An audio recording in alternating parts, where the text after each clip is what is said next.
Les amis, le BTC s'est effondré de près de 10% dans les derniers jours et voici les raisons pour ceux qui ne savent pas ce qui s'est passé.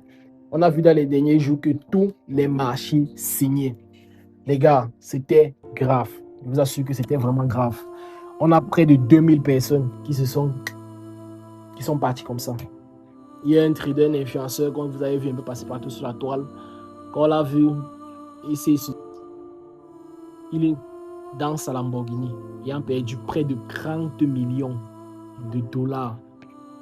La raison qui est de cette chute massive-là, ce qu'il faut comprendre, c'est que Donald Trump est venu, il a dit que bon, vu que la Chine explosait, vu que la Chine montait de plus en plus, pour freiner la Chine, il y a une matière première, généralement, que la Chine est premier producteur qui est utilisé dans la fabrication des puces électroniques. C'est avec ça qu'on fait vos téléphones, c'est avec ça qu'on fait les appareils en général. Vous voyez. Maintenant, Trump a monté le tarif douanier sur cette matière première de 100%. Et ce qui s'est passé, c'est que il a monté ça exactement à la fin de la semaine, lorsque tous les marchés du Forex se sont fermés. Ce qui veut dire que lorsque Trump dit ça, ce qui va se passer, c'est que les marchés sont censés chuter. Mais comme le Forex était fermé, le Forex n'a pas pu subir cette chute-là. Et les autres marchés étaient fermés, ainsi de suite. Mais il y a un marché qui reste ouvert le week-end, le samedi et le dimanche, qu'on connaît tout ce qui est la crypto. Voilà donc là où le marché qui était impacté, c'était la crypto.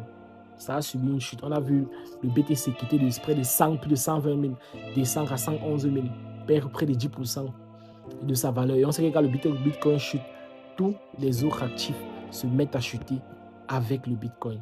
Donc les gars, c'est quelque chose de très grave. Et par la suite, Trump a encore annoncé qu'il se rend compte que le président chinois c'est une bonne personne. Et le marché s'est encore mis à remonter.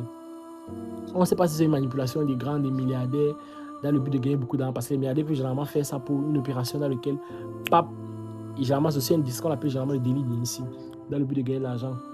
Mais, les gars, ce qui se passe actuellement, vraiment, c'est très grave. Je ne sais pas si ça a déjà été vu un jour dans le marché de la crypto.